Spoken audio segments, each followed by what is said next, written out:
Magandang araw mga katambay. Ngayong araw na ito, ipapakita ko sa inyo kung paano gumawa ng overlay bokeh sa ating Photoshop. So, bago tayo mag-start, huwag kalimutan na mag-subscribe at i-like at i-share ang ating channel. So, gagawa tayo ng overlay bokeh, gaya na nakikita nyo sa ating picture ngayon. So, let's start and sundan nyo ang ating mga steps, okay? Umpisa na natin. So, una natin gagawin mga katambay, siyempre, collectahin natin yung mga picture na gagamitin natin para sa ating BOKEH Overlay. So, ito, sample ng ating picture.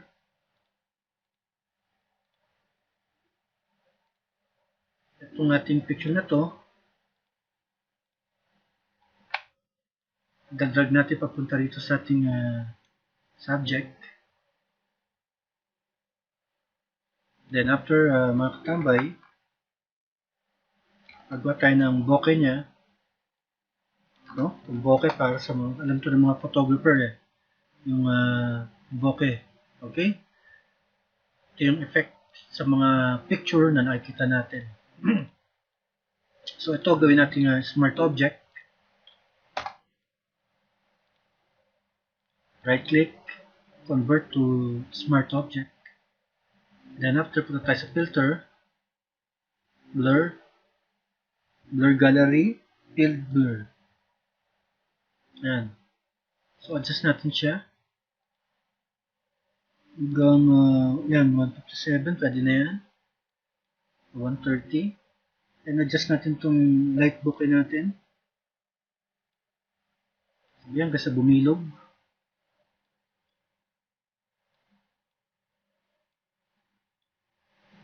Tapos, lagyan natin ng kulay.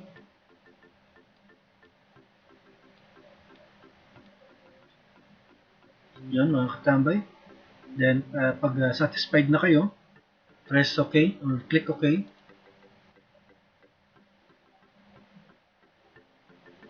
Ayan. So, ito na siya. No? And after natin magawang bokeh, adjust natin yung kanyang ito, sa adjustment layer. Okay, dito. At ito kayo sa screen. So, ito na ating bokeh mga katambay. So, natapansin nyo, natatakpan yung kanyang mukha. Adjust nyo nandito. Press enter.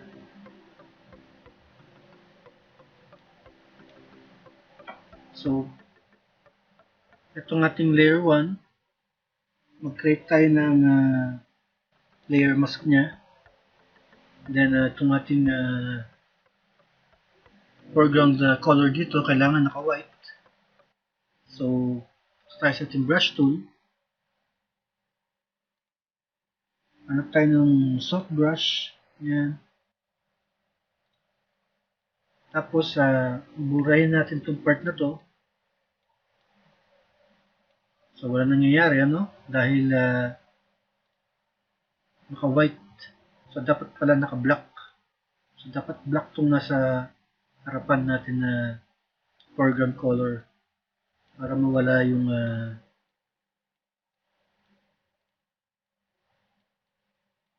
yung tumakip sa mukha niya na bokeh. So, ganito mga katambay yung paggawa ng BOKEH Overlay sa Photoshop. Gusto nyo subukan, masusubukan nyo yan sa inyong mga project.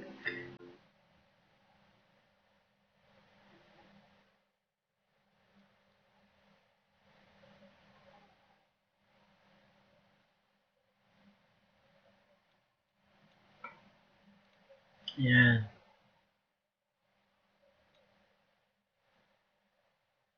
So, brush tool ulit tayo. Dahil meron pa tayo nakikita.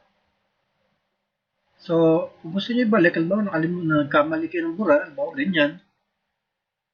Kalitan nyo itong inyong background color, foreground, gawin yung white. Then brush kayo doon para bumalik. So, yun ang kagandahan ng nitong itong ating clipping mask, layer mask. Paganda ng ating layer mask, pwede natin balik yung nawala. Kagaya niyan, diba? Pwede nyo siya ibalik kung gusto nyo. So, yun, color overlay, tsaka yung ating paggamit ng layer mask.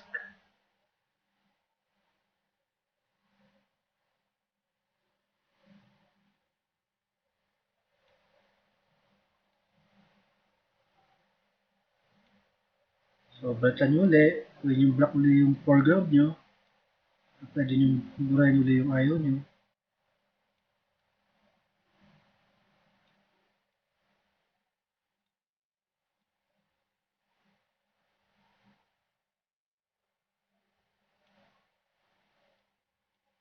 So, meron pa tayong isang picture, So, gagawin natin, tatago muna natin itong dalawang to.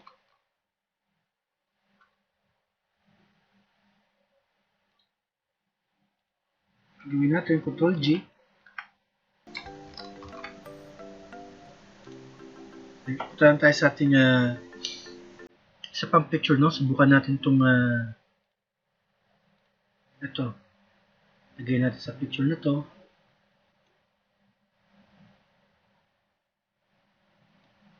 Yan.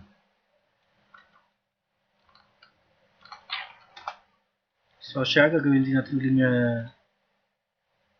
smart object. Then after, mga katambay, doon din ulit, filter, blur gallery, field blur.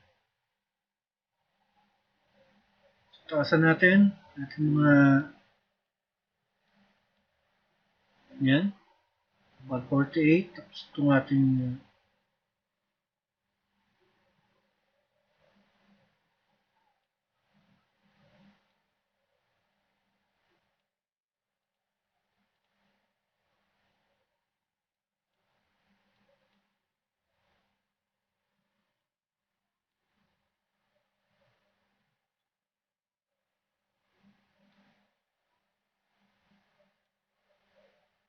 hindi siya magandang gawin bokeh, So, yung mga katambay, pagka hindi magandang gawin bokeh, hanap kayo ng mga picture na colorful na pwedeng gawin bokeh. Subukan natin to, click OK natin. So, andito na siya ngayon sa nakapatong sa isang layer. Gawin natin screen.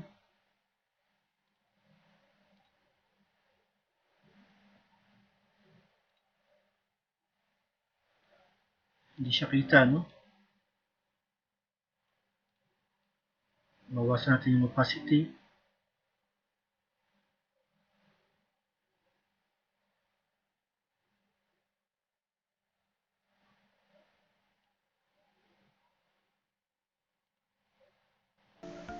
So, dito sa ating unang layer na isang picture nito, gawa tayo ng kanyang layer mask para pwede natin ulit burahin yung ayaw natin makikita na isama sa kanyang picture. So, yun.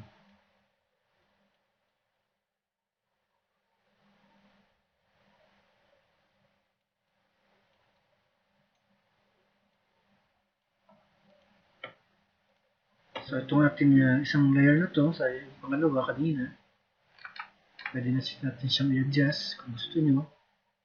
Kung ano yung gusto nyo effect sa kanya.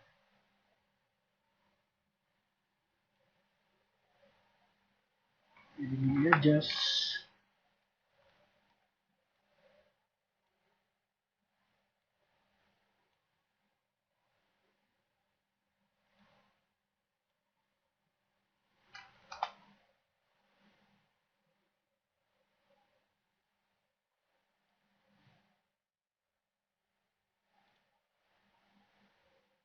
So, maganda siguro, tanggalin natin ito sa gilid, Subukan natin,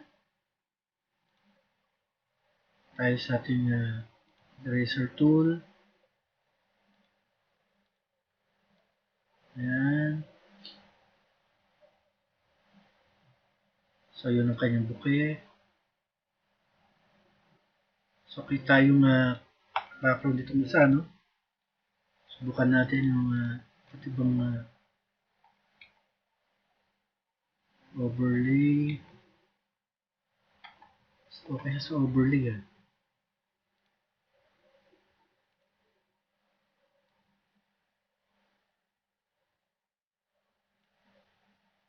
At sinikot. Magandang effects sa kanya.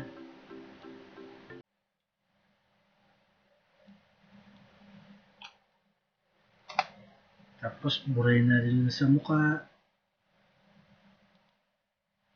Brush tool.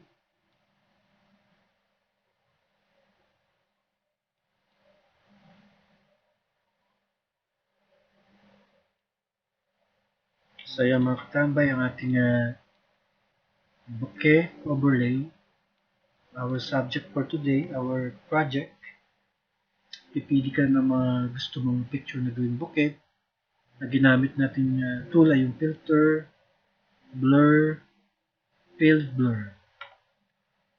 So, gusto natin lagyan ng effects ulit. Dito tayo sa ating adjustment layer. Dito tayo kay color lookup. Pili tayo ng ating color na gusto na ipatong sa kanya, or lightning, or lights. Itong swarm. Yan. Hindi kayo satisfied, click mo uli siya. Pwede kayo pumili dyan. Arrow down nyo lang, or arrow up.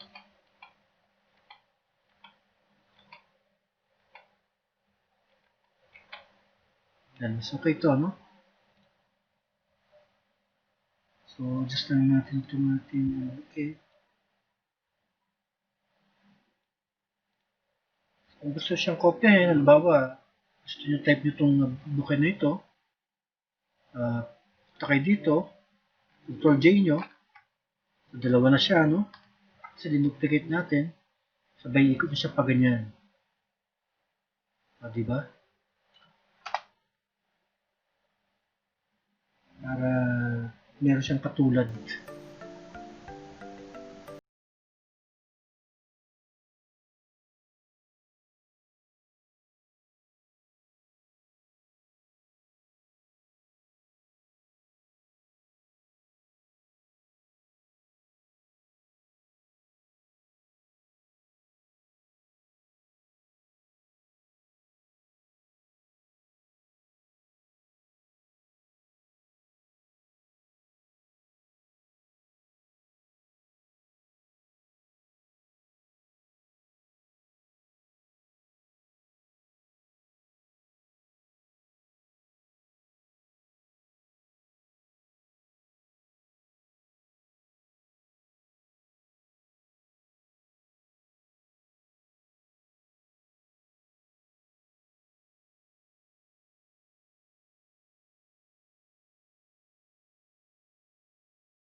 So muli, maraming salamat sa inyong panonood. At sana meron kayong konting natutunan sa ating project for today. Kung meron kayong question, mag-iwan lang po ng inyong comment sa ating comment section. Good lamang po at maraming salamat. Bye-bye!